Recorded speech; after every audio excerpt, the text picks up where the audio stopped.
New details are emerging tonight about the death of the world's most notorious terrorist, Osama bin Laden. 9 News reporter Kevin Torres is joining us again tonight to break down this new information. And Kevin, we're hearing today that the White House says bin Laden was not actually armed when the Navy SEALs went in to get him. Yeah, Bazzi, initial reports show that Osama bin Laden had a semi-automatic weapon on him. Tonight, though, the White House is saying that is not true and that he did not have a weapon on him during the time when Special Ops forces raided his home. Although bin Laden was unarmed, U.S. officials say he tried to resist the assault. By now, we know he was shot twice in the head, displacing part of his skull. Images of the attack were taken by the military. Obviously, I've seen those photographs. We've analyzed them, and there's no question that it's bin Laden.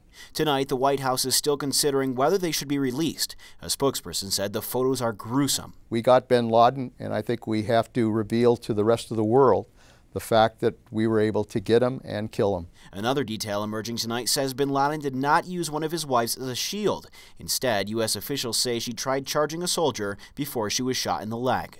On Nightly News this evening, Brian Williams asked CIA Director Leon Panetta whether waterboarding was used on detainees who had information about bin Laden's whereabouts. Clearly, some of it came from detainees and the interrogation of detainees, but we also had information from other sources as well. Also today, Pakistan spoke out for the first time, saying it did not assist in hiding bin Laden. Pakistani leaders also said the U.S. conducted an unauthorized raid.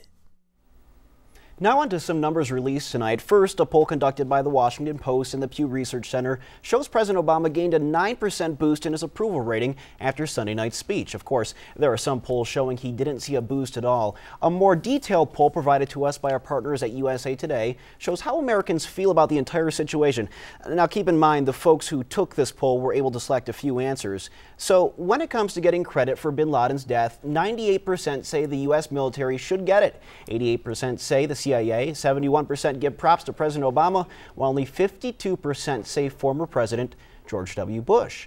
While 32% of those polled say they feel a lot more confident about President Obama being the commander-in-chief, while 21% say they only feel a little more confident.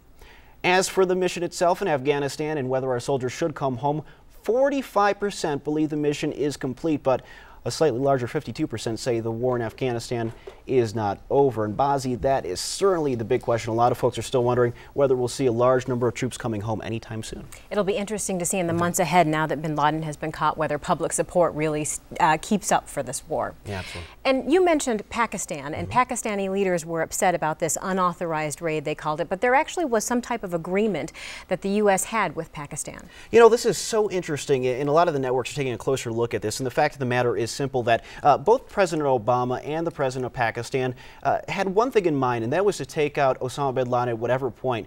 And initially, Pakistan said that it really didn't have any say with this at all. It didn't say that the U.S. contacted anyone in Pakistan to let them know ahead of time that this is going on, and they call it an unauthorized U.S. attack. So there is a lot to look in there, and I'm sure we're going to certainly see between the two different countries a lot of back and forth about that certain issue. And of course, there was already a tense relationship there between the two countries. Absolutely.